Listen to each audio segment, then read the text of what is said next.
바다에 떠 있는 배는 또는 강에 떠 있는 배들은 모두가 똑같지는 않습니다. 크기도 다르고 모양도 다르고 또 이제 막 출항하는 배도 있고 그리고 너무 낡아서 이제는 더 이상 출항하기도 쉽지 않은 그런 배들도 있습니다.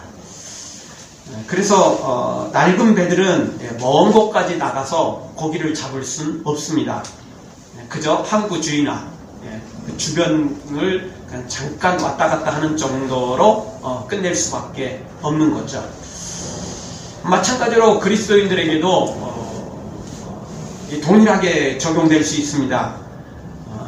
이제 믿음도 막 열정도 막 뜨거운 막 쪄낸 찐빵처럼 막 그렇게 뜨거운 은혜를 받고 그리고 이제 건강도 있고 젊음도 있고 힘도 있고 이런 사람들은 정말 복음의 전선에 나가서 삶의 현장에 나가서 복음을 전하면서 또 주의 일을 열심히 할 수 있습니다.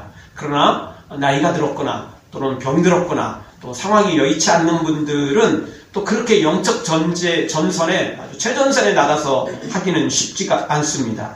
그럼에도 불구하고 또 이런 분들도 심지어 이 병상에 누워 있다 할지라도 병상에 누워서 기도로 교회를 지키고 성도를 도울 수 있는 거죠.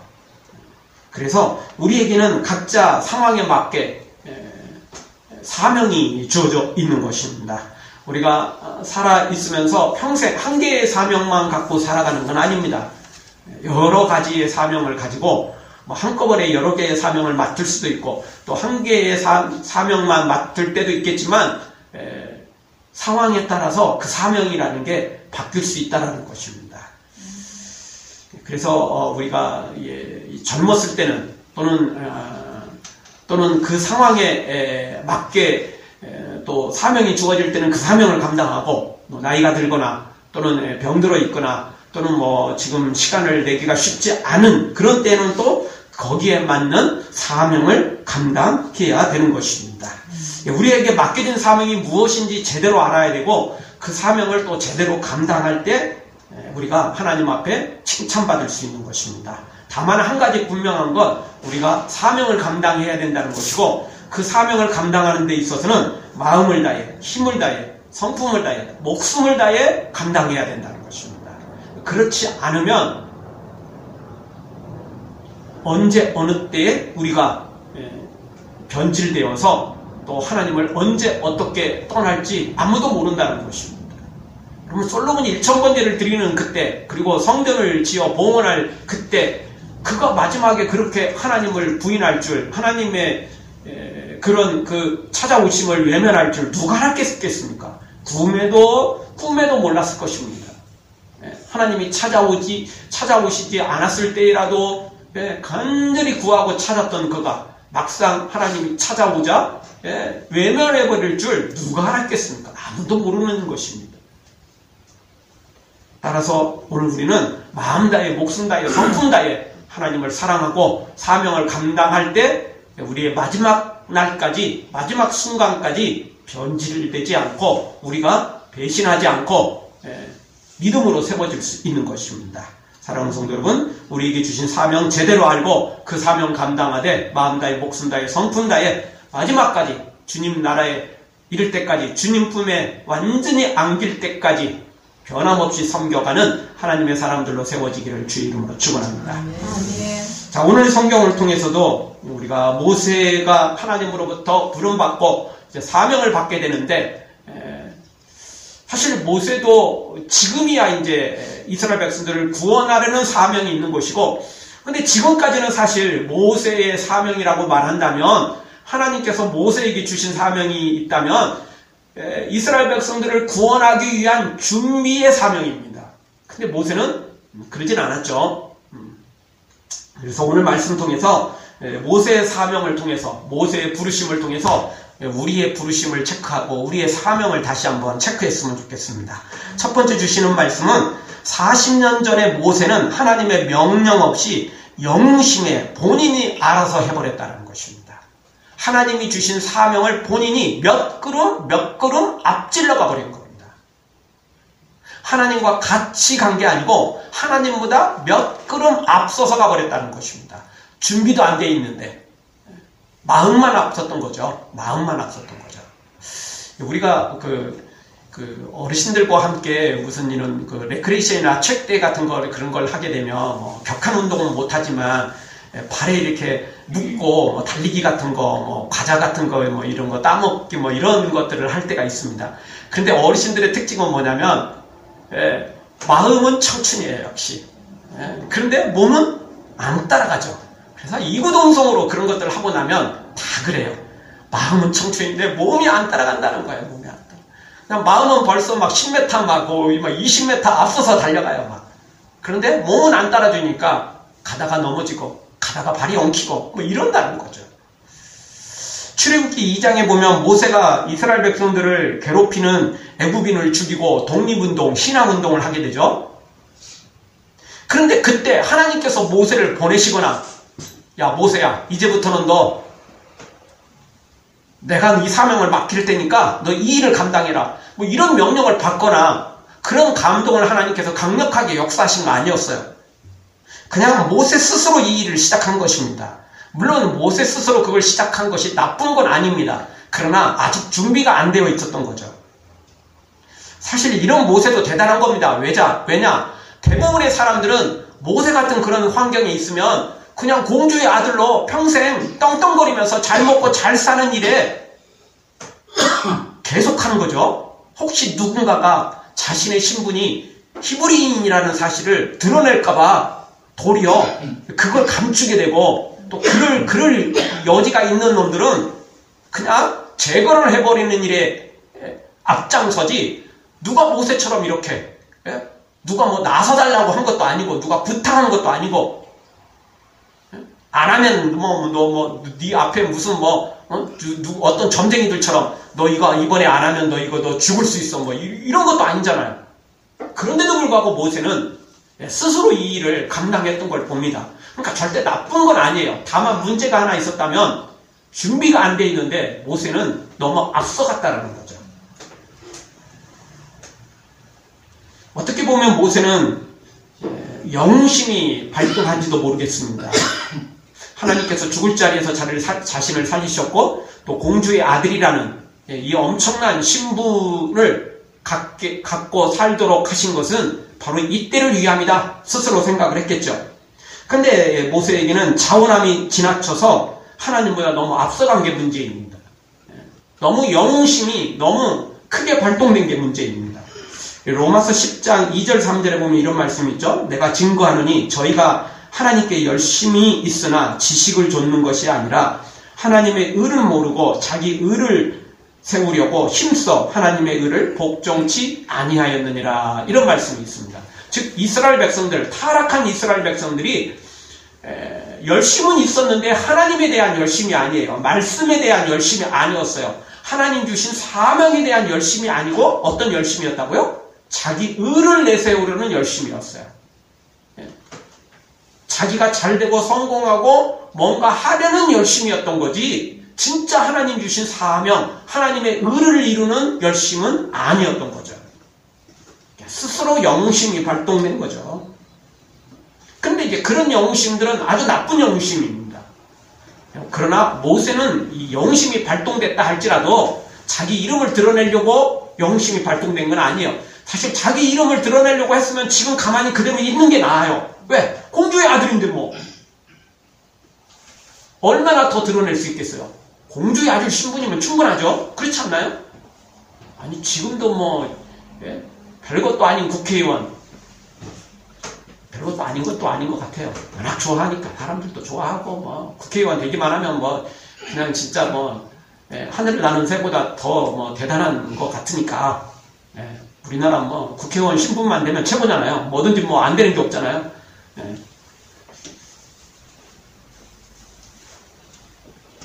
근데 아무리 국회의원 대단해도요. 아니 이 모세 시대에 모세 이 공주의 아들이라는 신분하고 비교할 수 있겠어요? 비교 안 돼요. 지금 아무리 국회의원이라도 잘못하면 욕 바가지로 얻어먹어요. 근데 이 당시에 공주의 아들이라면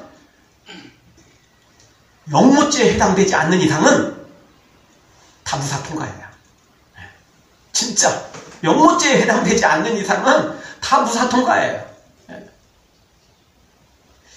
이게 어떻게 보면 모세의 위치가 더 좋아요. 왜냐하면 모세가 진짜 바로의 아들이다. 그러면 이게 왕자들끼리 경쟁이 있고 뭐 치열한 그런 것들이 있잖아요. 그렇지만 모세는 일단 바로의 아들은 아니에요. 공주의 아들로 입양된 거지. 그러니까 이게 이 치열한 이 권력 투쟁에서는 약간 밀려나 있는 거라고요. 그렇기 때문에 더 사실은 알고 보면 안전한 거예요. 왕자로 태어났다면 한번 목숨을 걸고라도 한번 왕이 되려고 시도해보는 것도 괜찮겠죠. 사람마다 다 생각이 차이가 있을 것이고 목표가 있을 테니까 각자 다르긴 하겠지만 어떤 사람들은 자신이 장남인데도 불구하고 그걸 물려주고 동생에게 물려주고 자기는 그냥 이산저산 이골 저골 돌아다니면서 아주 유유자적하게 살아가는 사람도 있고, 반대로 정말 장남도 아닌데도 불구하고 귀엽고 끌어내려갖고 자기가 그 안 되면 그냥 피를 흘려서라도 왕권을 차지하는 사람도 있으니까. 그렇지만 모세의 입장에서는 그 정도까지는 절대 아니고 그냥 평범한 것 같지만 절대 평범하지 않는 신분과 위치에서 평생 떵떵거리며 살아갈 수 있는 거라고요. 그런데 모세는 그렇게 하지 않았다는 거죠. 그래서 모세는 잘못된 영웅심은 아니었습니다. 잘못된 열심도 아니었습니다. 다만 순서에 문제가 있었던 거예요. 다만 시간상의 문제가 있었던 거예요. 여러분, 아무리 좋은 것도 타이밍이 안 맞으면 별로라는 거 알고 계시죠? 타이밍이 진짜 중요한 거예요. 타이밍이 안 맞으면 어떨 때는 그게 걸림돌이 돼요. 어떨 때는 그게 괜히 장애만 되는 거죠. 타이밍이 중요한 거예요. 타이밍. 운전하다 보면 신호등을 많이 걸리게 됩니다. 어떨 때는 마음은 급해요. 지금 급한 사정이 있어서 빨리 가야 돼. 근데 신호 걸리면 이게 아주 복잡해지죠. 근데 어떨 때는요, 느긋하게 가는데도 불구하고 이상하게 신호가 잘 떨어질 때가 있어요. 그래서 급하게 가는데 그 사람은 앞에 가서 멈춰 있고, 나는 천천히 가는데도 내 앞에 신호 딱 떨어지면 누가 더 빨리 가죠?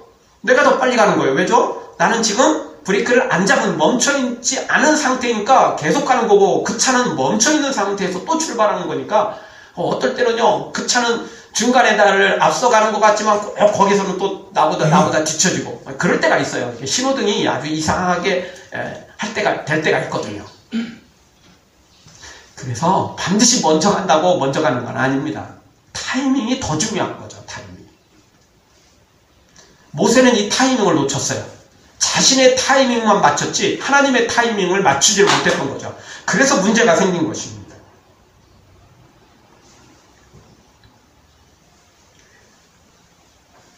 그래서 결국 모세는 40년이나 이 타이밍을 맞추는 일에, 준비하는 일에 하나님 앞에 훈련을 받게 되죠. 그리고 바로 오늘에서야 하나님이 찾아오셨고, 그리고 오늘에서야 이제 준비가 됐다. 이제 너를 애굽에 보내노니, 바로에게 보내노니 이제 너 이 사명을 감당해라. 이렇게 하나님께서 말씀해주고 있는 것을 보게 됩니다. 사랑하는 성도 여러분, 절대 하나님보다 앞서가지 마시고 하나님의 타이밍에 맞추고 하나님의 뜻대로, 하나님의 계획대로 충성해서 사명을 감당해서 칭찬받고, 그리고 영육간에 정말 하나님께도 영광, 나에게도 잘 되는 기쁨이 있는 그런 은혜가 있기를 주의 이름으로 축원합니다. 아멘. 다 같이 한번 따라서 하겠습니다. 하나님보다 앞서가지 맙시다. 하나님보다 앞서가지 맙시다. 하나님과 동행합시다. 하나님과 동행합시다. 그것이 중요합니다. 아멘. 열심 분명히 필요합니다. 그러나 하나님보다 앞서가면 안 됩니다. 아멘. 그러면 고생입니다. 뒤돌아와야 됩니다. 그리고 일이 잘 되기는커녕 도리어 더 복잡해질 때가 있습니다. 하나님은 그거 맞추느라고 다시 또 하나님이 고생이 아니죠. 하나님은 고생할 일이 없거든요. 하나님은 어떤 것이든 고생할 수가 없습니다. 무엇이든지 말씀만 받으면 다 되는 거니까. 문제는 그걸 맞추느라고 우리가 진짜 생고생해야 되는 것입니다. 모세 그것 때문에 얼마나 고생했습니까? 광야로 쫓겨왔죠. 거기서 양이나 치고 있죠. 그 사이에 40년 동안 얼마나 괴로웠겠어요. 얼마나 힘들었겠어요. 하나님의 타이밍에 맞췄더라면 절대 모세가 그러진 않았겠죠. 두 번째 주시는 말씀을 통해서 우리가 생각하는 것은 제가 누구입니까? 질문을 던지고 고민할 때 우리의 사명을 제대로 감당할 수 있다는 것입니다. 그냥 영웅심에 그냥 나 하나님이 일을 할 거야. 그렇게만 된다고 되는 게 아니고 하나님 앞에서 내가 누구인지 다시 한번 질문을 던지고 나를 알아야 된다는 거죠. 그런 고민을 하고 난 다음에서야 우리가 하나님의 사명을 감당할 때 하나님께도 영광이 되고 나도 승리할 수 있는 것입니다. 성경은 자원함을 누누이 강조합니다. 성경에 나오는 사람치고 자원함으로 일하지 않는 사람, 기쁨으로 일하지 않는 사람, 감사함으로 일하지 않는 사람은 없습니다. 억지로 하는 사람들, 불평하면서 하는 사람들, 원망하면서 하는 사람들, 어거지로 하는 사람들, 다 이런 사람들은 나중에 결국 하나님 떠나고 결국 하나님의 일도 감당하지 못하게 되는 거죠. 그러나 다 하나님의 사람이라고 하는 사람들은 다 열심을 냈는데 그 열심이 다 자원함으로 했던 거죠. 감사함으로, 기쁨으로 그 일을 감당했던 것입니다. 그러니까 하나님께도 영광, 자신도 그 기쁨, 그리고 승리를 얻으며 살아갔던 것이죠.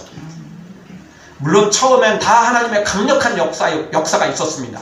본인이 원하든 원치 않든 하나님께서 강력하게 역사하셨을 때 시작은 다 그렇게 했습니다. 그러나 중간이나 마지막 부분은 어떤 믿음의 사람이든 믿음의 사람이라고 한다면 다 자원함으로 일했습니다. 기쁨으로 감사함으로 일했던 것이죠.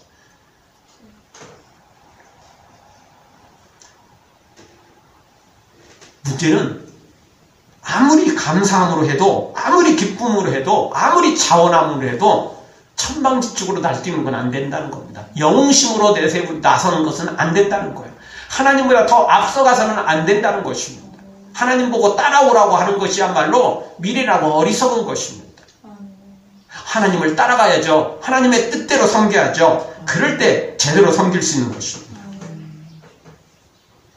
자, 모세는 오늘 11절에서 이렇게 고백을 합니다. 11절 우리 한 목소리로 한번 다 같이 보겠습니다. 모세가 하나님께 고하되 내가 누구간데 바로에 가며 이스라엘 자손을 애굽에서 인도하여 내리까. 아멘.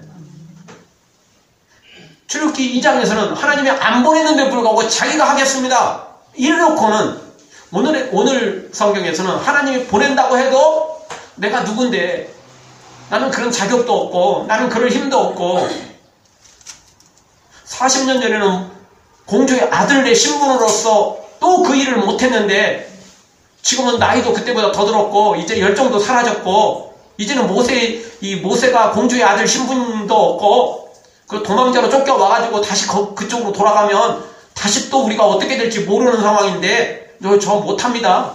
그럴 힘도 없고 자격도 없고 지혜도 없습니다. 그럴 신분도 못 됩니다. 지금 모세가 이렇게 이야기를 하고 있는 것입니다. 그러니까 타이밍이 안 맞으면 이렇게 되는 거예요. 청개구리처럼 되는 거죠. 하나님은 준비하라 할 때 지금 할게요 이러고 하나님은 준비됐으니까 하나님께서 야 이제 가라 그랬더니 이제는 좀 안 될 것 같은데요. 이러는 거고. 마가복음 5장에 보면 예수님께서 거라사인 지방으로 가셨을 때 이 군대 귀신 들린 사람을 만납니다.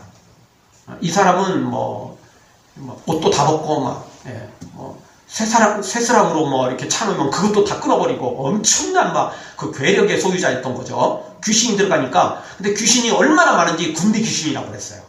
그래서 예수님께서 그 청년의 귀신을 쫓아냈을 때 그 귀신이 돼지떼기로 들어갔는데 그 돼지떼가 갈릴리 호수로 들어가서 죽게 되는데 몇 마리나 됐죠? 2,000마리.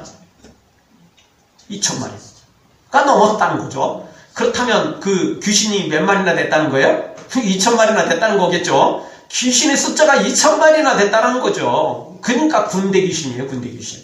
이름을 아예 군대 귀신으로 붙였어요. 워낙 많으니까. 근데 이 사람이 이제 깨끗함을 받고 이제 옷을 입고 예수님 앞에 서게 됩니다. 그리고 예수님 앞에 간구를 합니다. 마가복음 5장 18절 19절에 그 내용이 나오죠. 예수께서 배에 오르실 때 귀신 들렸던 사람이 함께 있기를 간구하였으나 강구했어요. 이 청년이 예수님의 놀라운 기적을 맛보고 난 다음에 예수님 따라가기를 원했어요. 예수님 제자가 되기를 원했던 거죠.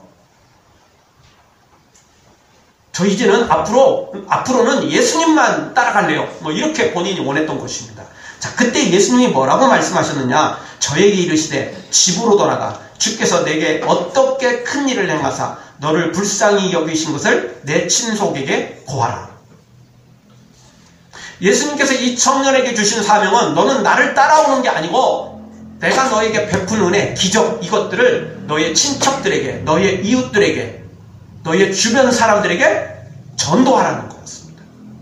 이 사람의 사명은 예수님을 따라가서 제자가 되는 것이 아니고 주변 사람들에게 복음을 전하는, 가장 가까운 가족부터 친척부터 이웃부터 복음을 전하는 것이 사명이었던 거죠. 예수님은 12제자를 선택하실 때 베드로나 그 형제 제자들을 선택할 때 고기 잡는 사람들을 또 부르실 때가 있잖아요. 그러니까 본인이 원한다고 다 되는 건 아닌 것입니다. 억지로 끌려가는 것은 절대 안 되지만 무조건 저요저요 한다고 다 되는 것은 또 아니라는 것입니다. 중요한 건 주님이 부르신 대로 우리가 따라가야 되고 섬겨야 된다는 것입니다.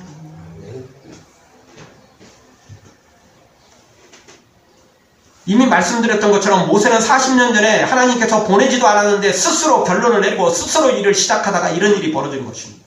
그러나 오늘은 제가 누굽니까? 질문을 던지고 있습니다. 물론 오늘도 그냥 하나님이 보내시니까 아멘 제가 이제 가겠습니다.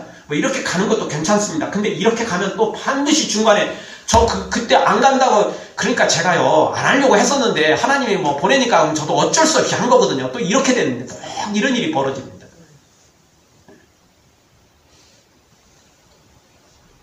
우리가 자녀를 교육할 때도 마찬가지입니다.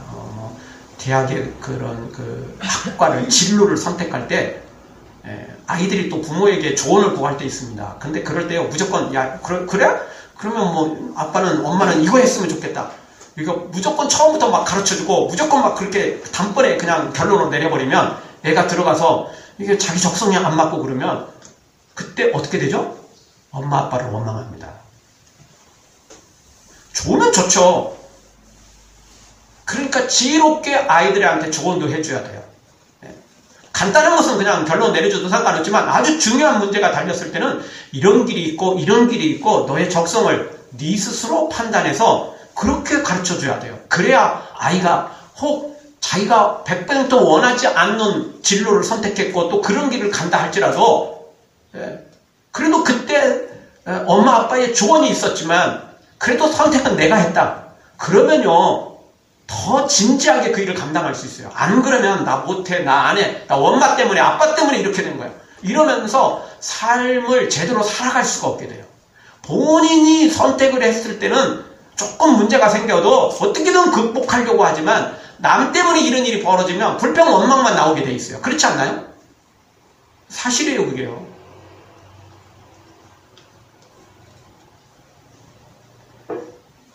따라서 오늘 우리는 이런 고민이 필요한 거예요. 제가 누굽니까? 내가 누구입니까? 하나님 앞에 질문을 던지고 자신을 점검할 필요가 있다는 것입니다. 모세는 지금 철저한 자기 반성과 자신의 무능함을 지금 깨닫고 있는 것입니다. 이런 과정이 반드시 필요하다는 거예요. 로마서 8장에 보면 사도 바울도 이렇게 고백합니다. 오라 나는 공고한 사람이로다. 이 사망의 몸에서 누가 나를 건져내랴. 아주 탄식하고 있습니다. 더불어 디모데전서 1장 15절에서도 사도 바울은 이렇게 고백하죠. 죄인 중에 내가 괴수다. 이렇게 고백하고 있습니다. 자신이 누구인지 어떤 사람인지 어떤 존재인지 바울은 알았던 것이죠. 그렇다고 바울이 우울증에 걸리고 자기감에 빠져서 허우적대느냐? 절대 그렇지 않죠. 자신의 부족함을 깨달아 아는 순간 하나님의 능력을 소망했던 거죠. 하나님의 능력을 기대했던 거죠. 그래서 이 사도 바울도 오라 나는 공고한 사람이로다 이렇게 탄식하고 난 다음 곧바로 그 다음 절에서 로마서 8장 25절에 보면 이렇게 고백하죠. 우리 주 예수 그리스도로 말미암아 하나님께 감사하리로다. 나는 어떻게 할 수 없었지만 나는 이 사망의 길에서 빠져나올 길이 없었지만 우리 예수님께서 십자가를 통해서 나의 죄를 용서하셨고 스데반을 죽이고 성도들을 핍박하는데 앞장섰던 나 같은 죄인도 찾아오셔서 구원해 주셨으니 감사, 감사, 또 감사. 그렇게 감사했던 사람이 바울이었던 것입니다.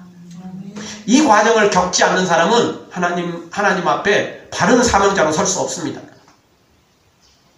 그때 저는 뭐 할 생각 별로 없었는데 하나님이 억지로 시켰잖아요. 근데 이게 뭐예요? 하나님이 시켰으면 형통하게 길을 열어주시고 능력도 주시고 사람도 붙여주시고 돈도 주시고 환경도 다 좋게 해주셔야죠. 보낼 때는 언제고 왜 이렇게 사람도 없고 돈도 없고 왜 이렇게 환경도 이렇게 안 돼 있고 왜 길도 이렇게 구불구불 이렇게 좁은 길 왜 이런 길이에요 하나님? 이렇게 돼 있어요. 이렇게 돼 있어요. 이스라엘 백성들도 마찬가지예요. 출애굽했을 때 사실은 본인들이 다 원했던 게 사실이에요. 누군가가 자신을 구원해 주기를 원했던 게 사실이에요. 그렇지만 그걸 자신들의 입으로 내뱉어 가지고 그걸 공개적으로 하진 않았어요. 그러자 하나님께서 모세를 보내가지고 자 이제 너를 구원해낼게. 너희를 이제 해방시켜 줄게. 가나안 땅으로 인도해 낼게. 이래놨더니 맨날 광야 지나가면서 우리는 별로 생각이 없었는데 하나님이 모세를 당신을 통해서 이끌어냈으면 이 사막길이라 할지라도 물은 먹어야 되는 거 아니냐. 고기도 먹어야 되는 거 아니냐. 제발 좀 살 길을 열어줘라. 이렇게 불평 원망을 하지 않았겠죠. 근데 억지로 따라왔다 생각되니까 그냥 눈만 뜨면 그냥 입만 열면 불평 원망 이러는 거예요. 그러나 모세는 지금 자신을 다시 한번 점검하고 있죠. 여러분 아무리 하나님께서 우리에게 은혜를 주셨고 또 사명을 주셨다 할지라도 내 뜻과 무관하게 하나님께서 억지로 우리를 부르시진 않았다는 것입니다. 억지로 강제로 나에게 사명을 감당하도록 하시진 않는다는 것이에요. 하나님이 부르셨지만 하나님이 은혜도 능력도 주시지만 중요한 것은 나의 자원함으로 섬기기를 원한다는 것입니다. 그런 과정 중에 좀 어려운 일이 있어도 좀 힘든 일이 있어도 그래야 내가 불평 원망 안 하게 되는 거죠. 그것이 곧 하나님께 영광이 되는 거고 그것이 나에게 유익되는 것입니다. 사랑하는 성도 여러분, 모세처럼 제가 누구입니까?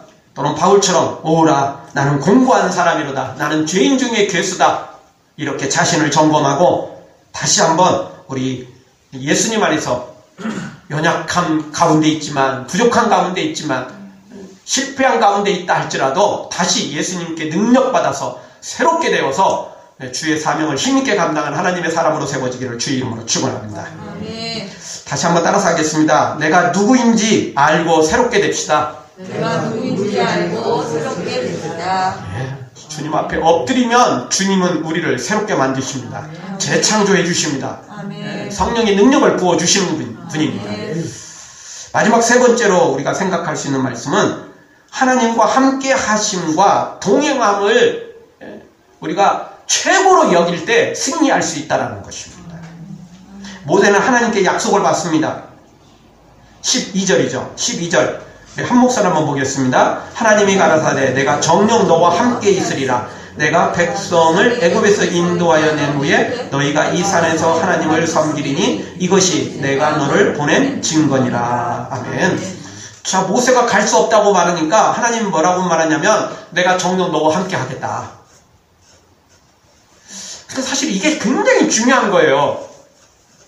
다른 그 어떤 것보다 중요한 거예요. 근데 이게 세속적인 사람들은 하나님이 함께해서 뭐 하게요? 아니, 그런 건 필요 없고요. 하나님, 저한테 다시 공주의 아들이라는 사명, 아니 그거보다 더 높은 신분을 주세요.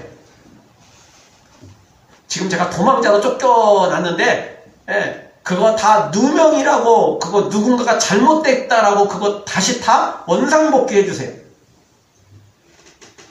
그리고 저한테 더 큰 능력을 주세요. 돈도 주시고 사람도 붙여주시고 이렇게 해주세요. 그러면 갈게요. 보통 이런 경우가 많습니다. 하나님이 사명 주셨죠? 그러면요 돈도 주세요. 사람도 붙여주세요. 형통케 해주세요. 보통 다 이런 것들입니다. 하나님과 함께 하는 건 함께 하는데요. 그게 중요한 게 아니고 그런 것들이 돈이 더 필요하다니까요. 사람들이 더 필요하다니까요. 형통이 더 필요하다니까요. 뭐 이 보통 이렇게 직접적으로 말은 안 쳐. 다 체면이 있는데 본인도 믿음 좋다고 생각하는데 근데 실속은 그렇다는 거예요. 마치 결혼 정년기에 있는 부모들이 야, 저 사람 사위 삼았으면 좋겠다. 야, 저 사람 며느리 삼았으면 좋겠다.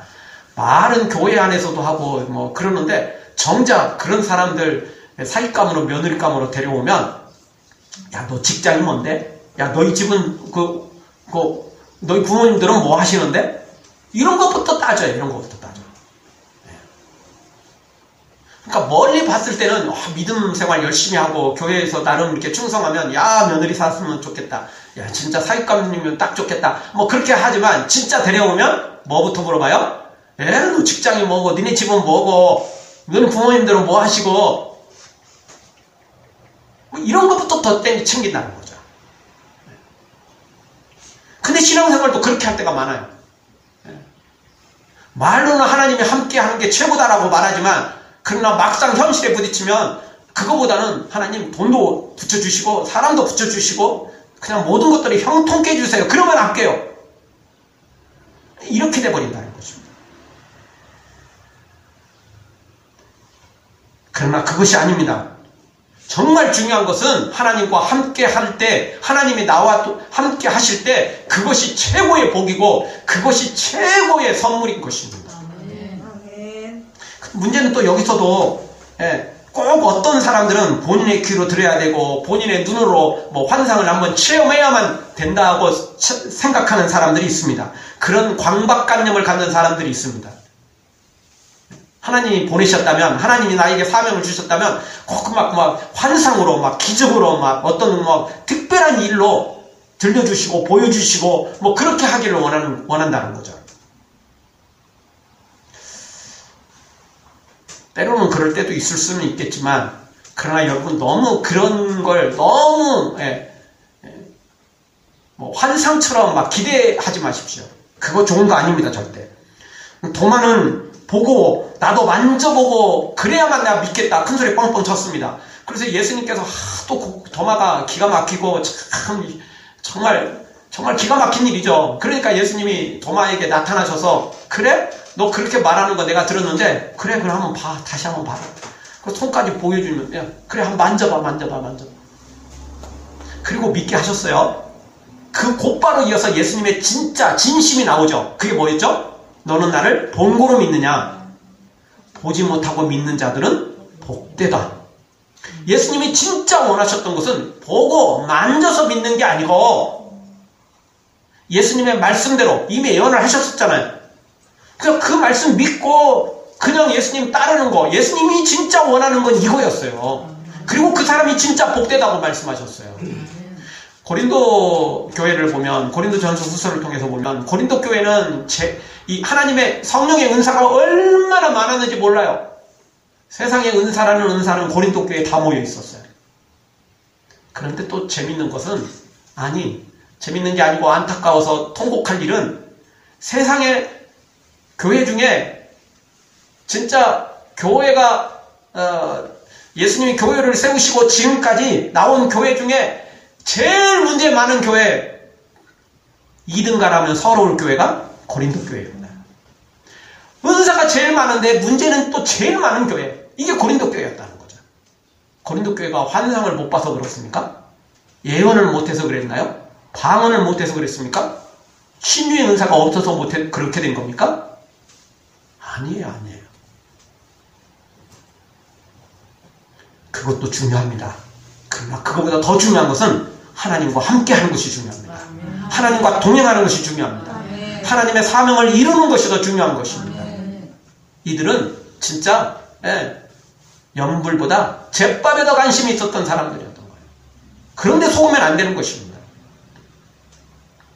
그래서 하나님께서 야 그래?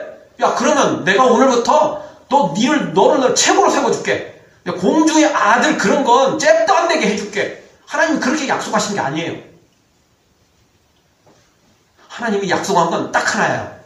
내가 너와 함께 하겠다. 내가 너와 함께 하겠다. 근데 이게 얼마나 중요한 건지는 당장은 뭐 대단해 보이지 않고 보잘것없어 보이지만 이게 최고라니까요. 이게 최고라니까요. 우리가 보통 하는 말 중에 유대인들은 자녀들에게 고기를 잡아다 주는 게 아니라 뭘 가르쳐 준다는 거죠? 고기 잡는 법을 가르쳐 준다는 거죠. 보통 사람들은 자녀에게 너 고생이다. 엄마 아빠가 해줄게. 그래가지고 고기를 잡아다 주는 거죠. 그러다가 엄마 아빠 세상 떠나면 자녀들은 어떻게 되죠? 굶어 죽는 거죠. 근데 유대인들은 지금 당장 고생이어도 고기 잡는 법을 가르쳐 준다는 거예요. 고기 잡는 법을 가르쳐 준다는 거예요. 그래서 부모가 병들어도 또 세상을 떠나도 아이 스스로 개척해 나갈 수 있도록. 그래서 당연히 그 후손들이 더 잘 되는 거죠. 고기 잡는 법을 계속 가르쳐주고 또 일찍부터 배웠으니까 또 고기 잡는 법을 스스로 또 더 많은 것을 또 체득하고 또 새로운 방법을 또 배우게 되고 또 그걸 자식에 또 물려주고 그러니까 고기 잡는 지식, 모든 지식들이 또 더 늘어 기술들이 더 커져가는 거죠. 더 발전해지는 거죠. 당장 눈앞에 있는 거 따라가면 안 됩니다. 하나님이 함께하는 거야말로 진짜 모든 것을 갖는 것이고 모든 것을 취하는 것입니다. 어떤 은사, 어떤 환상, 기적 그거하고 비교할 수 없는 것입니다. 그것이 바로 하나님께서 나와 함께 가는 것이며 내가 하나님과 함께 하는 것입니다. 아까 고린도 교회 말씀드렸지만 고린도 교회는 정말 엄청난 은사를 다 받고 누렸지만 그들은 이제 그런 문제 많은 교회가 되고 말았죠. 그런데 반대로 계시록 3장 8절에 보면 빌라델베 교회가 나오는데 빌라델베 교회는 능력이 적은 능력을 가지고 있었어요. 교회도 작았죠. 성도도 숫자도 작았죠. 가난했지요. 내세울 게 없었어요.